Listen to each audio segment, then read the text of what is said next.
Welcome back to the deep dive. Today, we're really digging into some fundamental shifts happening in the trucking industry. They are. And these are shifts that directly impact your paycheck, your control, and frankly, the respect you get out on the road. Yeah, you gave us a great stack of material to go through. What really stands out is that we're seeing these systemic changes.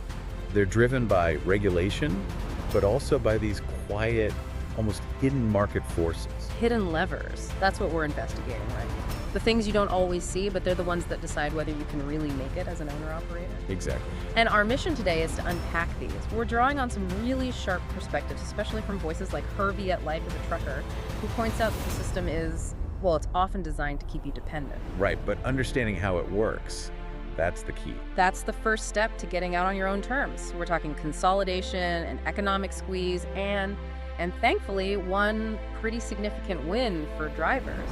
Let's start with the first one then. The tightening grip on who even gets to be a driver. I call it the regulatory squeeze. This all centered on the crackdown on what people call CDL mills. Yeah. It was driven by the Trump administration through the FMCSA and the entry-level driver training rules, the ELDT. Right. And these rules just dramatically raised the bar. Well, and the official argument is all about safety. And, it's a good argument.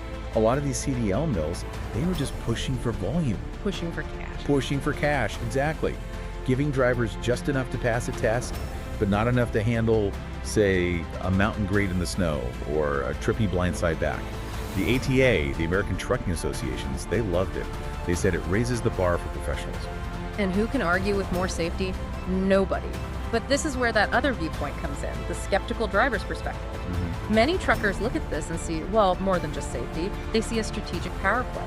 That's the heart of it. These new regulations, they require all this detailed curriculum, approved trainer lists, tons of school oversight.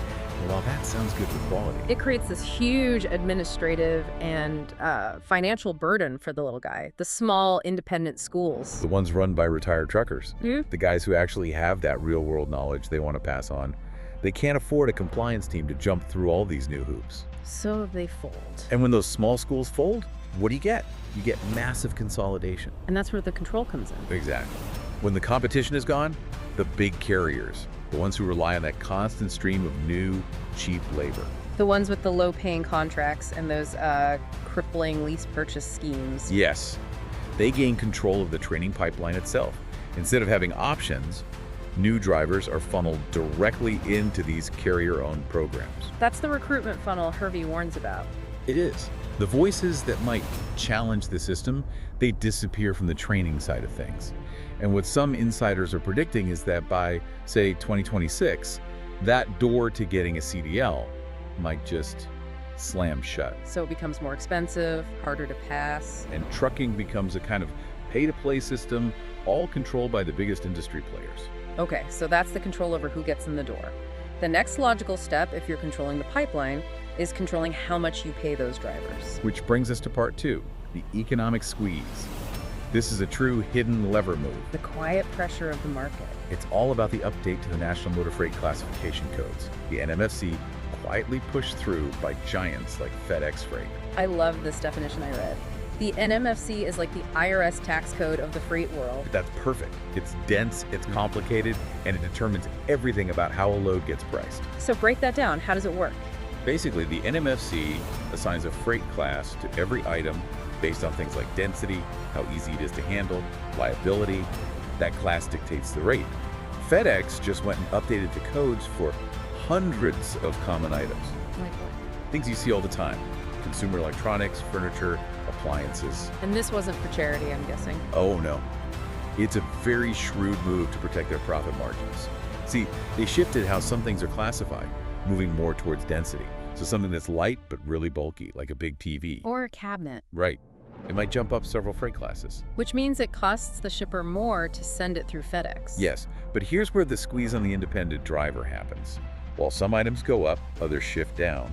And when a giant like FedEx changes its rates, the whole market listens. Brokers, shippers, they start using those new FedEx rates as the benchmark. Ah, so if an item used to be, say, class 100 and now FedEx says it's class 70. The broker calls the owner-operator and says, hey, market rates have dropped on this. and they use that new benchmark to cut your payout. So your margin just got squeezed, and you never even saw it coming. And it's not just the rate. It causes chaos on the dock. Your bill of lading might have the old code, and suddenly there's a misclassification. Which means hours of delay while they try to recode the freight. Hours you're not getting paid for. Or worse, the new code might suddenly require, I don't know, a hazmat endorsement you don't have. And the load gets canceled. A service failure on your record and a total financial loss. And you brought up liability. If you knowingly haul a misclassified load and it gets damaged, you could be on the hook for it. That's why Hervey really hammers this point. Yeah. You have to be proactive. Double check the codes. Double check your BOL, your rate con, and keep an eye on what the NMFTA is doing. If you ignore it, the market will just quietly eat away at your rate. Wow. Okay, so that is a powerful, very subtle shift. So we've got consolidation of training and this silent pressure on rate. It feels like a lot of bad news. It does. Let's switch gears to a huge positive win. Let's talk about the driver victory, because North Carolina just took a big step for driver respect. This is a major win against what was basically legalized extortion. North Carolina passed a law that bans putting boots, those vehicle immobilization devices, on commercial trucks. And this matters so much because it's a recognition that drivers were being abused, just ruthlessly targeted. Absolutely. You can just imagine it. You're exhausted, you're out of hours, you pull over just to get a little bit of sleep, and minutes later there's a steel clamp on your tire. And some guy demanding $300 for $700, cash only? Right now, with confusing or, fake signs.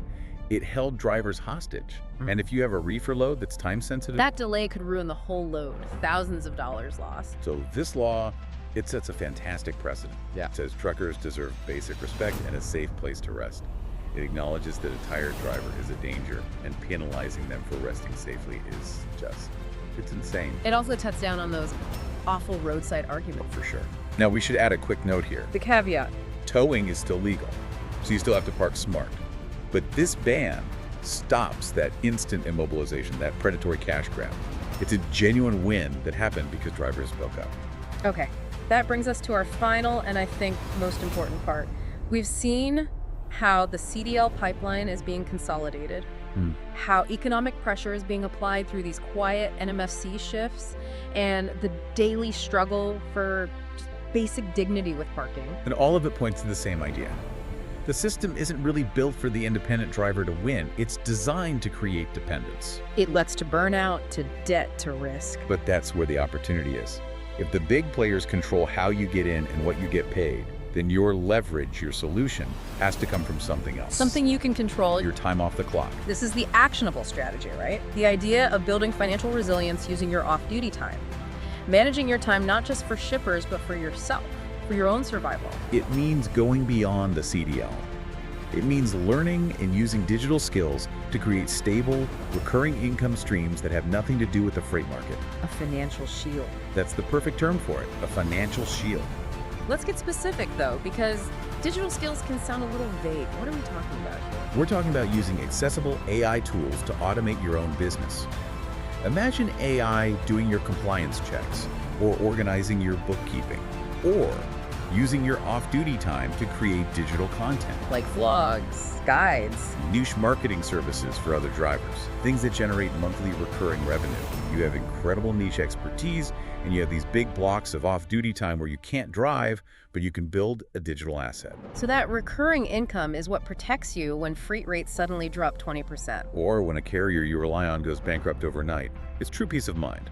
It completely changes the power dynamic. That income helps you retire when you want to, not when your body gives out or the economy forces you out. It's about empowerment. Don't just survive the system, learn how to earn outside of it. And if we tie it all back together, Yeah. you need to drive smart, of course. Know about the ELDT rules, watch the NMFC shifts. Yeah. But your real freedom, that comes from earning smart. Building options that don't depend on a load board. Or a single contract. That is the key to staying in control. Knowledge plus that proactive financial prep. It's about recognizing the skill your job takes and making sure your financial life reflects that same level of independence. So here's the final thought we want to leave you with as you're out there on the road. If the industry is moving, and it seems to be, toward more and more control over who gets in and how much they can earn, What specific non-driving skill one you can learn entirely off-duty, maybe using tools like AI to create something unique? What skill will be the foundation of your exit strategy? The foundation of your financial freedom, no matter what the freight market does next year. Don't just chase the next load. Build your options. Learn to earn.